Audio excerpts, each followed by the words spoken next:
I want to say that when the school started, that is 2014, it started through the NG-CDF, and it is from there that we're able to be wherever we are right now. If I can talk about the many classes we have in that school, we have about 24 classrooms, which I can say 16 of those classrooms are through the NG-CDF. We're also talking about, when it comes to the issue of the laboratories, we also have the kitchen of the school. We're also talking about the abolition block. In fact, all the abolition blocks we have in the school are as a result of the NG-CDF. Also, not to mention also the school bus. We have a school bus, which was courtesy of the NG-CDF. So I can say the NG-CDF was really done a lot when it comes to our school, and I'm sure also in other schools. Thank you. And Elizabeth, given that now you're the Chief Manager of Programs and Field, what would you say is the tangible results? How many years have you been working under NG-CDF, first of all? Thank you, Abdi. Yes. I started working in NG-CDF in 2007. You see, you have experience now. Tell us, what are those tangible results you have been able to see on the field? Now, let me first put it into perspective that NG-CDF model is so unique. One thing is looking at our governance structure. So when we look at the tangible results of NG-CDF, in fact, looking, even just moving across this country, the number of Kenya medical training colleges that have come up. Currently, we have about 130 of them in partnership with the KMTC. You're able to see even the TTIs. We've done over 61 TTIs, the training, the technical training institutes.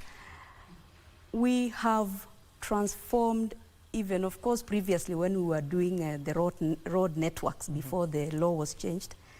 You're able to see even some areas that are opened up, access to institutions, access to markets, and so on. We have tangible evidence in terms of projects in schools, like water projects in the schools. We have even testimonies of beneficiaries who have received bursary. We had a case where somebody was sponsored bursary from all the way from secondary school to the university. I want to give one very specific example of Madhioya constituency, where NG-CDF sponsored 8 students to do commercial pilot. They received commercial pilot certificates. So to us, I wish I could have more time to talk about the tangible things. We have time. Yeah, we have done a lot. Even look at our governance structure is so unique, such that the kind of projects that are identified is a community comes and says, this is what we want, and it comes to pass. We are seeing projects like the head teacher has mentioned, a school like Garden Estate, that never was there. But courtesy of NG-CDF, we have a model school with all the facilities, with bus and any other facility that can facilitate learning. To us, that is really impact. Yes. Okay, Mary, I'm coming to you because normally we know that CDF, when we talk about CDF, we normally see the legislators. We don't see people like you behind these such initiatives. So tell us the difference between you as the regional coordinator and some of these legislators who are overseeing some of these funds. What is their role and what is your role? Okay, thank you very much. At the regional level, we act as an administrative structure where we link the constituencies and the board at the national level. You realize the members of parliament role is just the legislative part of it. And on our part is the executive part of it. So we ensure through the structure Madam Elizabeth has mentioned, from the NG-CDF board to the NG-CDFCs at the constituency level and at the PMC level, where we have the principal at the secondary school or various institutions that are implementing the project. That is the structure that is going to implement the project. The legislature, where the MP is, oversights whatever is happening at the constituency level. They may be representing the people at the constituency level. They are also stakeholders, because we may have the members of the public who may not actually participate in one way or the other, and the member of parliament will represent them, because that is their role, the representation. But they are going to legislate the laws, they are going to oversight whatever is happening at the grassroots level, but now at the National Assembly level, but at our level, we ensure that whatever the members of public have proposed to be implemented as projects has been done.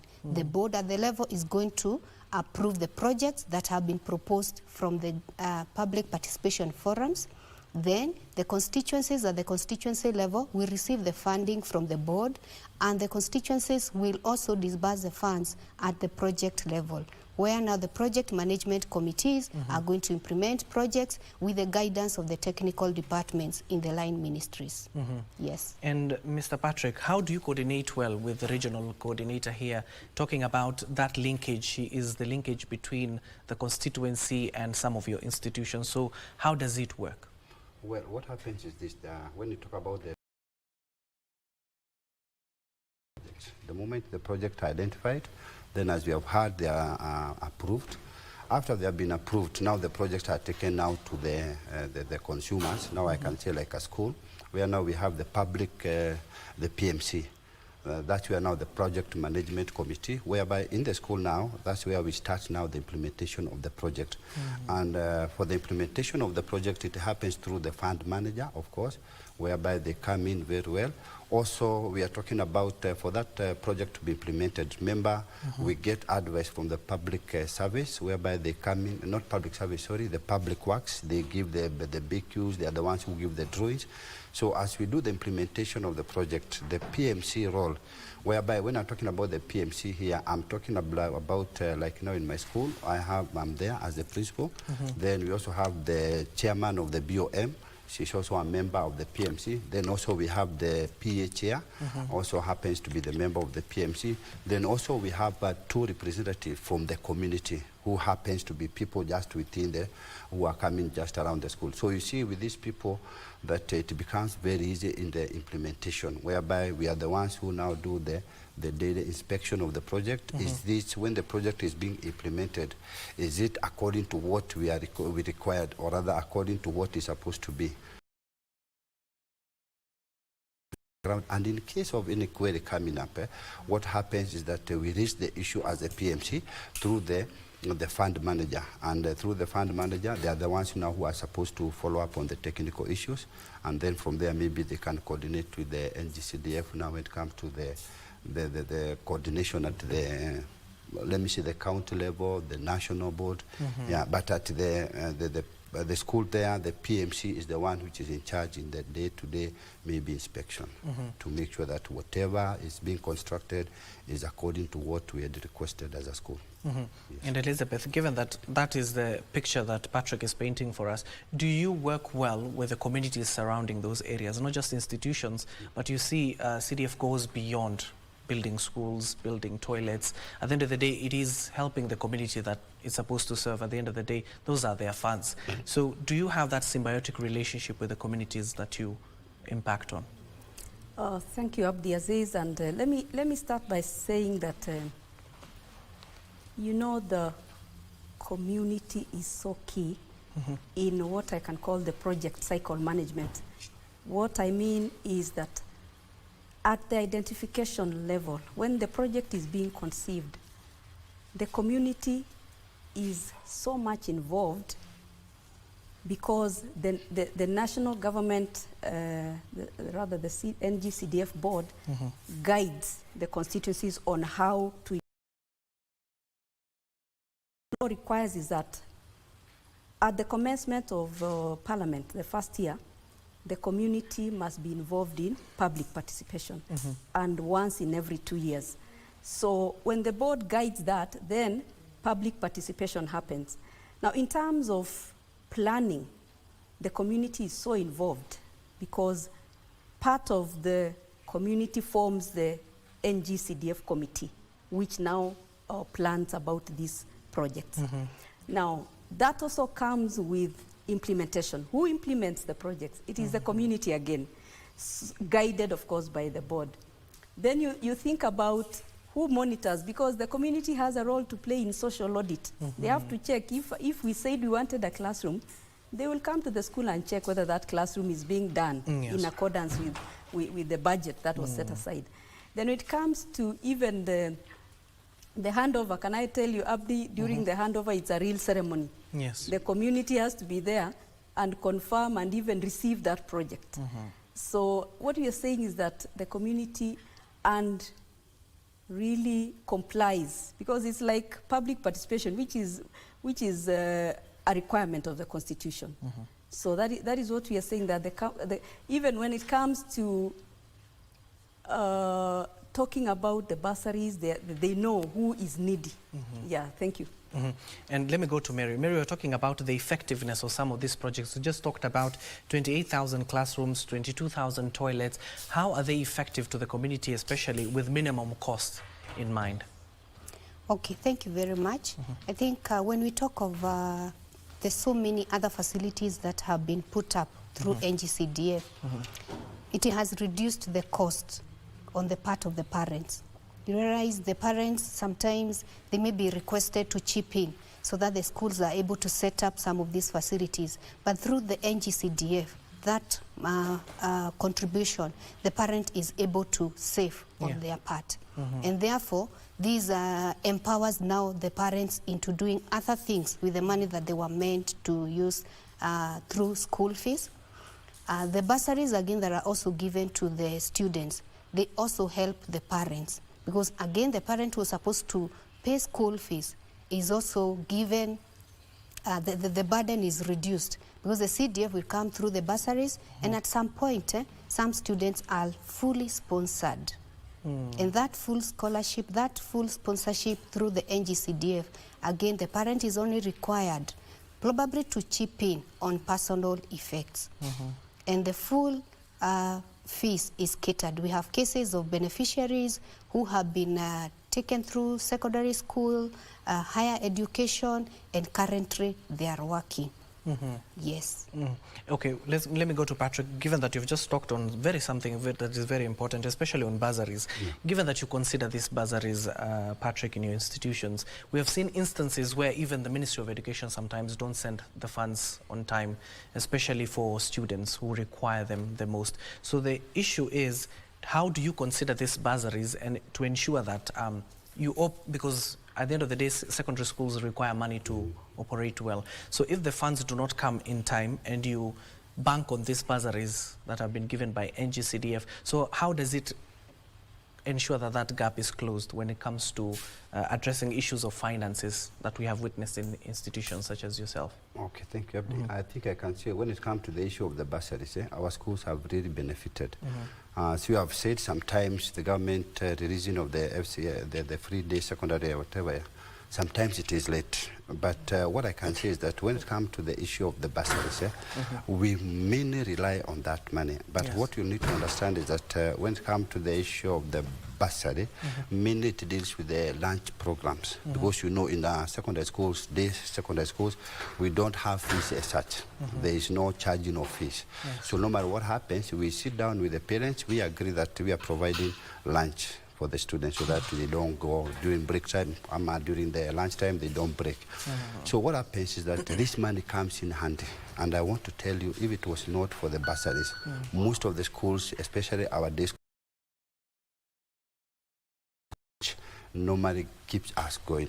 And also, considering most of the parents we have in we call them the sub-county schools, most of our parents are quite humble. And we find that sometimes it is not easy to get this money from them. So you see now, and as you have heard, the bursaries they get from the NG-CDF comes in handy, and it's able to cater. In fact, when it comes to the issue of lunch program, most of the money we get from the NG-CDF goes to that. And as Wanyika here, she mentioned the issue of the construction. You will find that in the sub-county schools, there is nowhere we charge what you call development fund. Why? Because you see the construction of the classes is done by the NG-CDF. The construction of the laboratories is done by the NG-CDF, even when it comes to the buying of the school bus. So you find that in our schools, the NG-CDF has made the life very easy and very good for our parents. They are not, the only thing they think of is now how to feed their children when it comes to now the issue of the luncheon. And that is, and you see again, when it comes to the issue of the luncheon monies, you see the NG-CDF is coming in terms of the bursaries. So I think the common mwananchi down there, they really value when you hear us talking about the NG-CDF, they have it at their heart because of what it is doing to their lives. Yes. Let me go to Elizabeth. Elizabeth, how do you ensure, especially the issue of issuance of bursaries in various institutions, how do you ensure that that exercise is free and fair and is not corrupted? All right. Thank you, Abdi.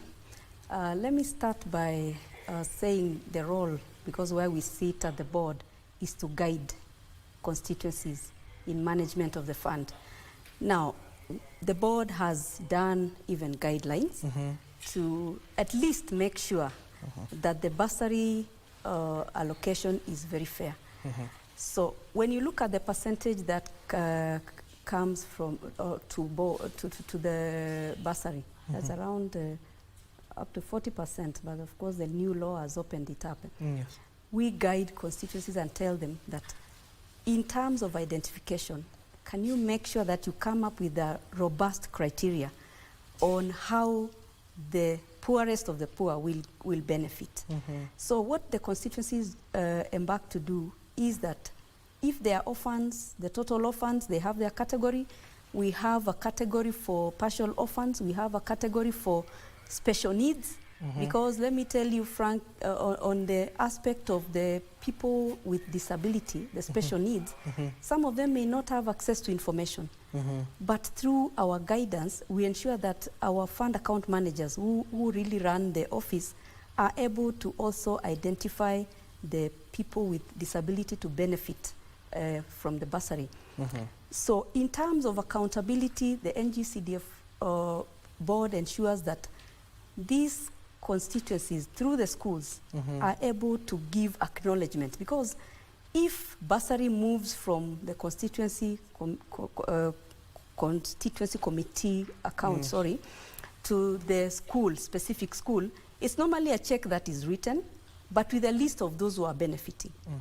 So the role of the principal or the head teacher is to acknowledge that they have received this money, so that we are sure where we sit that the bona fide beneficiaries get that money. In terms of monitoring, of course, the board is mandated to monitor. So every time we go to the constituencies and also to the schools, we want to know how has the school benefited and what have they done with the money that we send them for the bursary. So what we are saying is that in overall, in our role at the board, we just make sure that the student who was supposed to get us, but that bursary gets. And that's why we have even the DCC sitting in the constituency committee. So that through the chiefs, because those are people under his authority, they can be able to get those people who are really in need. Thank you. And of course, Mary, in terms of fairness, not just for institutions such as the one Patrick heads, CDF, you require money after it's being allocated by the Ministry of Treasury. We have had hiccups and hitches where, of course, the funds come in late, and in terms of what even the parliamentarians did early this year in terms of staging a walkout in Parliament, they ensured that you get those funds. So how has that, of course, had an impact on how you operate?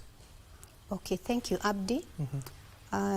Sometimes we receive the funding a bit late, and this is beyond our control. Because we receive funds from National Treasury and it trickles down to the NG-CDF board, then down to the NG-CDFC at the constituency level, and finally at the PMC level. Whenever we receive that funding at the board level, the board will disburse to the committees to ensure that they implement the projects within that particular financial year as it is set. If we don't receive that money, it will impact negatively because the projects that were meant to be implemented within that financial year, in terms of value of for money, we may lose it. But because it is beyond our control, and again, this money that we receive, it depends on the collection of the money within the country. We have to share out whatever has been collected in the country. We get something retro at the NG-CDF board. Other money goes to health. Other money goes to other departments of the government. We have to share it equally. So we may not be able really to push to ensure that only CDF will get money on time. Otherwise, we work closely with all the departments to ensure that whatever retro that comes is shared also equally to the constituencies to ensure that development is also distributed equally. Yes. Mr. Patrick, what do you require right now? Given that you said classrooms were built, you have required other amenities from NG-CDF, but as a principal, you run an institution. I'm sure there's something that you would like NG-CDF to focus on. What will that be? Of course, when it comes to the issue of the classrooms, they are never enough. And you'll find that with the 100% transition, you'll find that you are getting so many students, especially when it comes to the Form 1. And also you'll find that now that you are going to the CBC, something else which will be required, and maybe this is something the NG-CDF may require to consider, is when it comes to, beside the classrooms, what else do these students need? Beside the laboratories, beside the school bus, what do you think we can be able to help these kids with? Like now you find that in our sub-county schools, if it was possible, if we can now go to the playing fields, like the basketball courts, we talk about the lawn tennis courts, such like the swimming pool, maybe not the swimming pool as such, but we are talking about whereby with the coming in of the CBC, remember there are those schools who will be able to maybe target on the performing arts. There are those schools which will be able to target on the sports. So what will happen to these schools? Well, the classrooms are there, but these schools now will require the basketball courts, they require these playing fields. So it's my request that in the future, maybe the NG-CDF can put this one in consideration, knowing that now that we are changing our education system now to the CBC, so that also they can also come in and assist. But one thing I want to tell you is that the issue of the classrooms is quite very, very important, and I'm very happy to say here that as a school, we are very grateful to the NG-CDF because I cannot say that I'm lacking in a classroom. In fact, I have 2 extra classrooms because of the NG-CDF. But I'm looking forward, knowing that we'll be getting more students, I'm looking forward to more coming into our school. Thank you. The reason why Elizabeth was laughing, I know why she was laughing, because I want to ask her this question. You see, 78% of your funds go to the education sector. Now it is changing, not just the education sector, in various other sectors that NG-CDF is going to support. So with these changing demands, how do you cope? And are you changing with them? Thank you. And the reason I was laughing is because, let me just disclose it here, that Nairobi County Constituency has actually received an extra 1 billion towards developing infrastructure. So that means they will have a lot of money more than the other constituencies where they can be able to expand the classrooms. But coming to your question, beyond the infrastructure, what next for us? I hope that is what you're asking. Yes. Because 78% goes to education, but under the current government, we have a very key pillar of the bottom-up economic transformation agenda called the digital superhighway. Yes. Now, we have come to realize that NG-CDF can augment this agenda by undertaking the digital hubs. We have information, communication, and digital economy to have the digital hubs. Now, that to us is more or less not just the physical infrastructure. We are going to have a software in that we are going to have creative industry.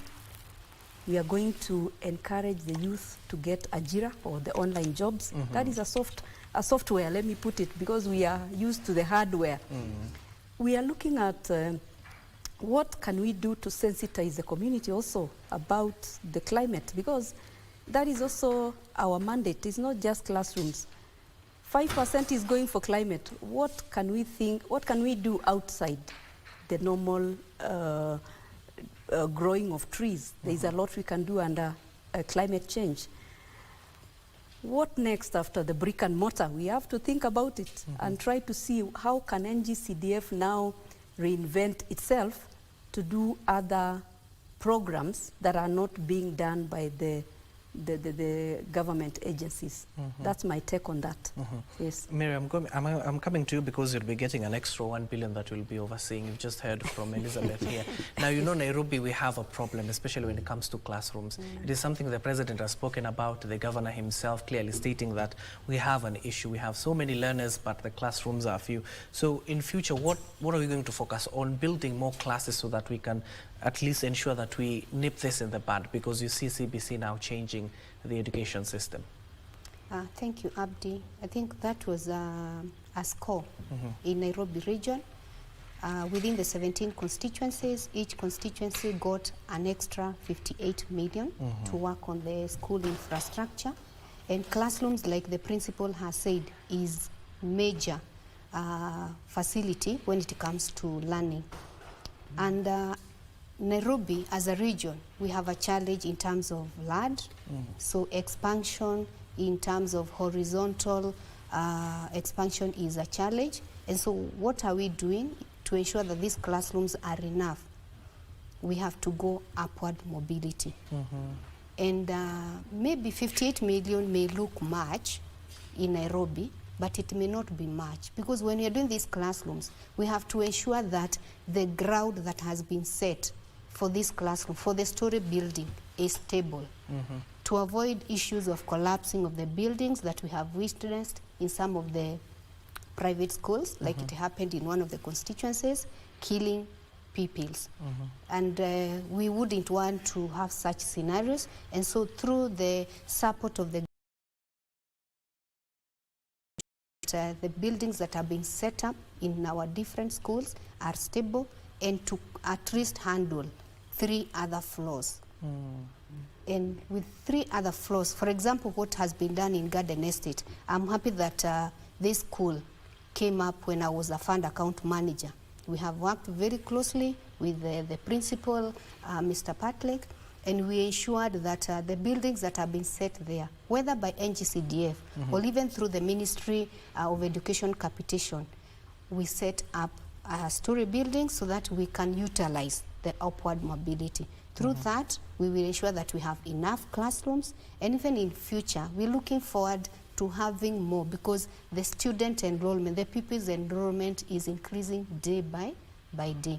And being one of our greatest achievement, again, the increment on the enrollment rates, on the transition rates, on the retention rates, that ensures that all the school age-going children have had an opportunity to attend to learning. Yes. Mr. Patrick, I want to come to you because you see the current government is focusing on the digital hubs Elizabeth is talking about. And in secondary school, we have these teenagers who can leverage on those opportunities. Aside from the computer labs that you have, how are we going to ensure that these students capitalize on this particular program? Okay, thank you. Maybe what I can say is that beside the computer labs we have, is that we also have the libraries in schools.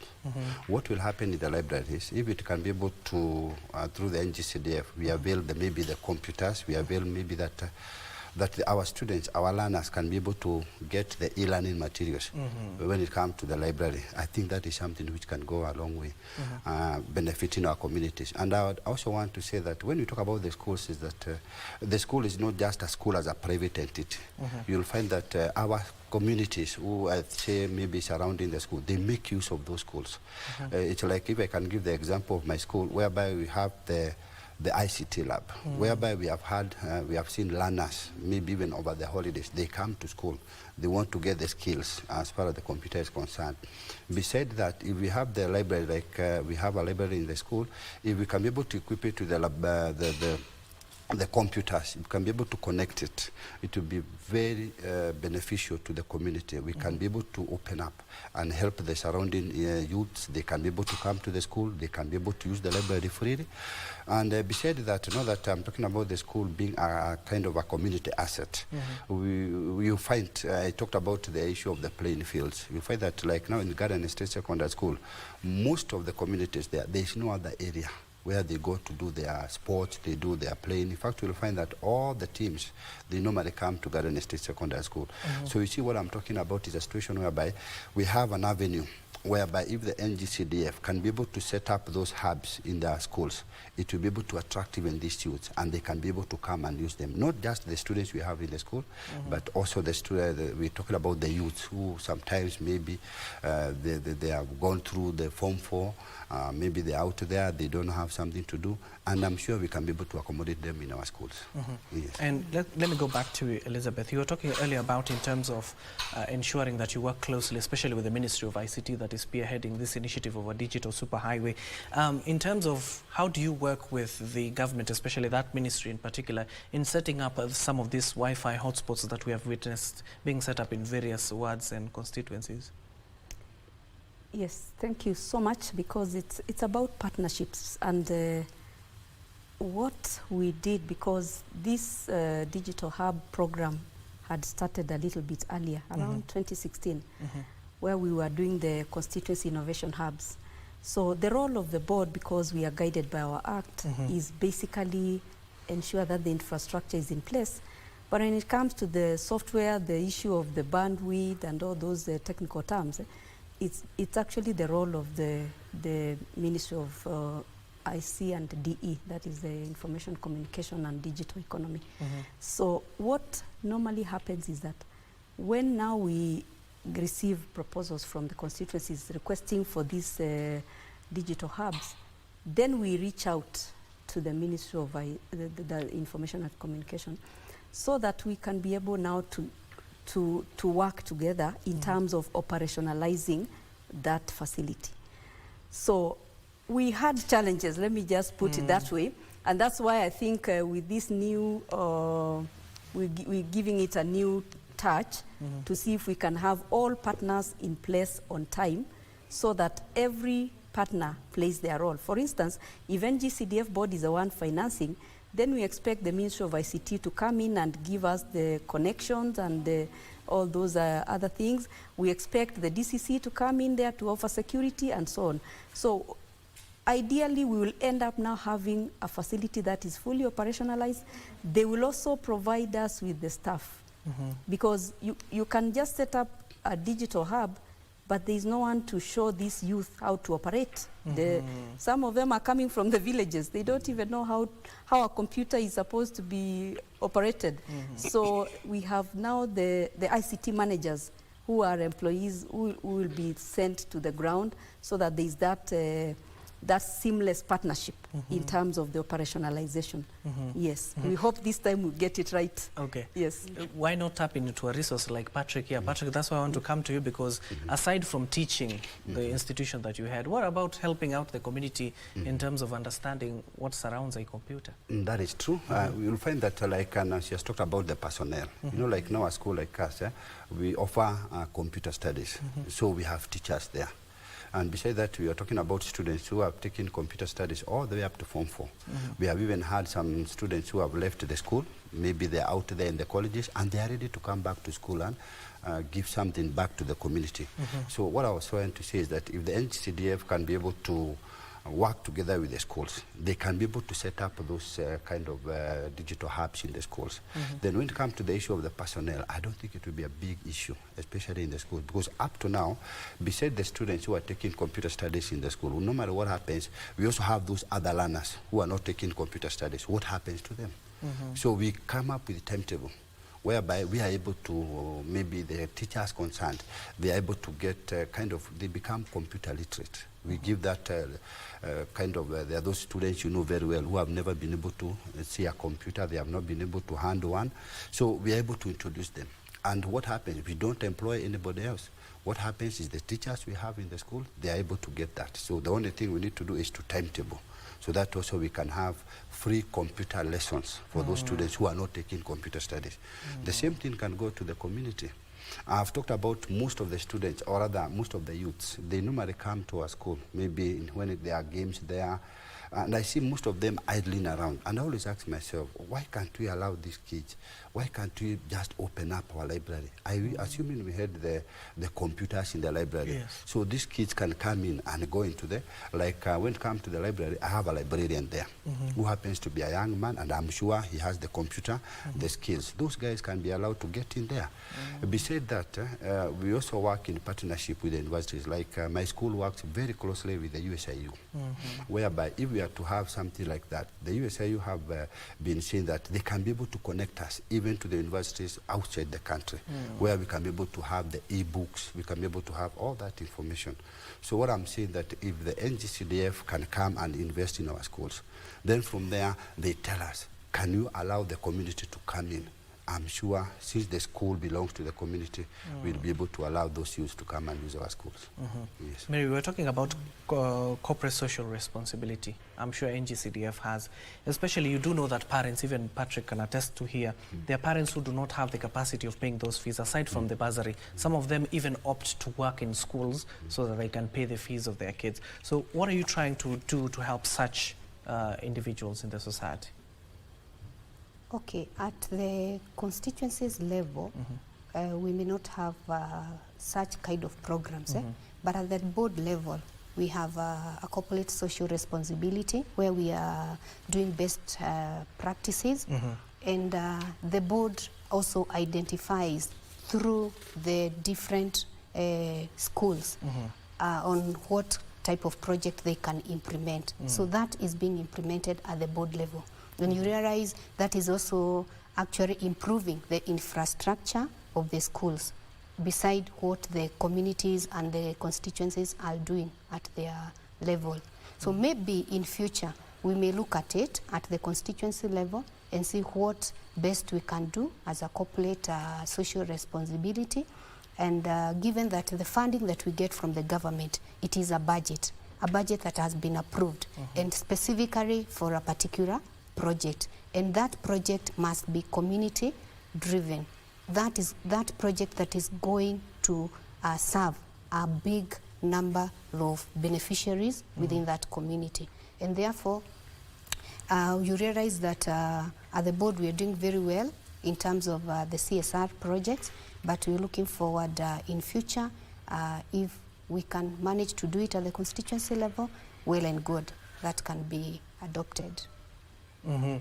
I'm coming to you, Elizabeth, in just a few, because there is this particular board that I'm hearing so much about, because we need to ask these questions. At the end of the day, you even know there are some investigations ongoing in terms of NG-CDF. I'm coming to you, but I need to remind our viewers that we are currently discussing NG-CDF's 20th anniversary launch event that will be taking place here in the capital in Nairobi. But you can see those are live images right now in terms of the revision of law's 24th annual supplement, with the Office of the Attorney General spearheading that particular event. Any moment from now, we do anticipate the event to start, and the president is expected there as well. He will be spearheading this particular initiative. This is what we're keeping an eye on with the 24th annual supplement of laws of Kenya. The AG, Justin Muturi, will be spearheading alongside President William Ruto this function. Once it starts, we'll be taking you there. But in the conversation that we're currently having here in our studios, it is in terms of the NG-CDF 20th anniversary launch event. The campaign goal this time around will be to celebrate 20 years of NG-CDF's positive impact on Kenyan communities. Elizabeth, I was coming to you now. In terms of addressing the elephant in the room, you handle much money compared to any other establishment out there. So what measures have you put in place to ensure that those monies are safe so that it can go to the intended people? All right, but give me a second to just add on to what Mary has said. Yes, yes. Because when Mary was talking, I got thinking that we need to get the model of Equity Bank, where the wings to fly. Yes. Those students that are sponsored using bursary from Equity normally give back by going to work for the bank. But I'm just thinking, those students that you have sponsored in bursary, they should also now adopt other students to pay their bursaries because they get jobs. We sponsor them sometimes to university, they get jobs and they don't come back to even help. so that is what I had to put. But coming now to your issue on how do we make sure that the amounts like the 518 billion is well managed. One mechanism we have in place is, of course, the fact that we have audited reports, audited accounts. The accounts of the 290 constituencies are audited, and they submit financial statements to the Office of the Auditor General at the end of every year, but that is not end of every year, every financial year by 30th of September. That means also the board submits their financial statements. They are accountable. Another way that we make sure that our funds are well managed is through the normal monitoring, because the law requires that the board undertakes the various monitoring in the constituencies. We also have performance management. All our constituencies have signed performance contract with the board, so that, and one of the targets is efficient management of the fund. Yes. So they're supposed to make sure that these funds, there is value for money. And that is how efficiency comes in. Because efficiency now here will be looking at what projects have you done at a minimum cost, that value for money. There is also the oversight, because we report to the Decentralized Funds Account Committee of Parliament, where now we are able to be called and summoned and to explain why there are audit queries here and there. We also report to the committee of, that is the Parliamentary Committee of Budget and Finance. So where we are able to say, now this is our budget and this is what we want to do with our programs. We also report to the National Assembly Select Committee. So what we are saying is that there is oversight on our funds, and the funds are well managed. Thank you. Now, given that we have a few minutes to go, let me spare some time for Patrick. Patrick, your final remarks on this, and in future, what should be the focus? Well, thank you. I think one thing I want to say is that the NG-CDF has really done quite a good job. And I really want to commend them for the way they have been able to run their business, especially when it comes to the accountability. I can say they are doing a very good job, because you'll find that at the PMC level, there's also a lot of accountability. There is no payment the PMC will do without first we have to get the certificate of payment from the Public Works. That Public Works certificate must go to the fund manager. So you see, there is no single coin which can be paid to a contractor if it is not supposed to be paid. So there is a lot of accountability in that.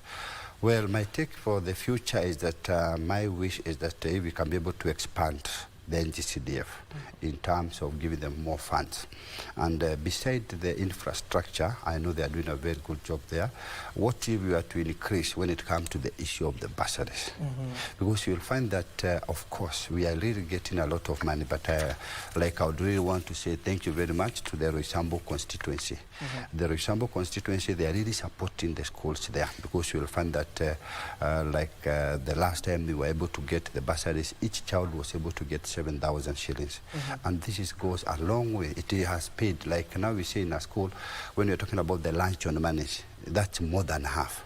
The bursary is paying. So, but I would wish a situation whereby, because you'll find there are those parents you'll find in the schools, yes, they have received the 7,000, but of course, assuming the lunch program was about 10,000, there's that balance of 3,000. There are some parents who cannot manage to pay that 3,000.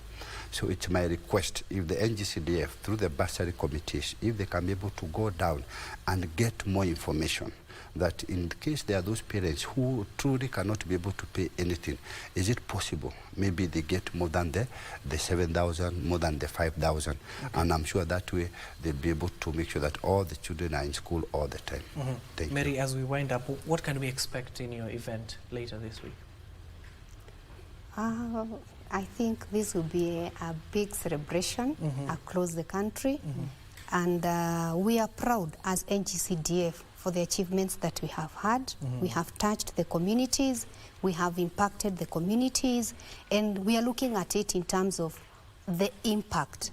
What has this fund done to the community? Because our main target is changing the lives of the communities at the grassroots level. When this fund came on board, it was to eradicate the poverty at the grassroots level. And as we celebrate the 20 years, that is exactly what has happened. We have been able to empower students. We've been able to give them an opportunity to get into the class, learn, and empower their families back. People would not have gotten an opportunity to go to class. They have gotten one. And you realize educating one child in a family is going to change the lives of the other siblings in that family. We have also changed the community through empowerment, the creation of employment that we have had at the community level, because this money is supposed to go back to the community. And whenever we have projects being implemented at the community level, employment, the laborers are actually recruited from that same particular community. The people implementing those projects, we encourage that if it is possible, they can also be, the suppliers can also provide from that particular community. So we're looking forward to celebrating even the employment creation that we have had through NG-CDF. Thank you. Thank you so much, and sorry for rushing you. That is Mary Wanyika, the NG-CDF regional coordinator here in the capital. Thank you for making time for us. There, Patrick Gakungu, Waweru, the principal of Garden Estate Secondary School. Thank you for your time. And then finally, Elizabeth Kitundu, the chief manager, programs and field coordination. You've been smiling all through. Of course, we wish you all the best in your event that will be kicking off later this week. Thank you for making time for us. Now I need to take you live to Safari Park. As I told you earlier on,